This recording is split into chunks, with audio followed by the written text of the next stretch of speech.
পাই ও ভাতৃৰ কৰবে ভগ্নী গৰ্ভৱতী হৈ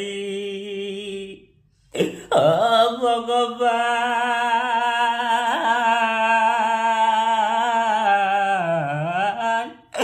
গৰ্ভৱতী হৈ আজি যদি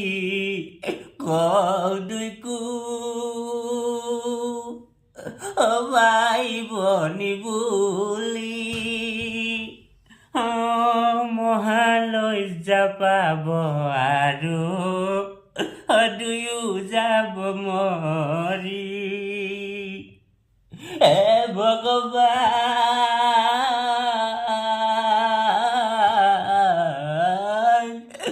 দুয়ো যাব মৰি কেনা অ্যাক্টিং মজা না মজা অ্যাক্টিং মজা ফটাফট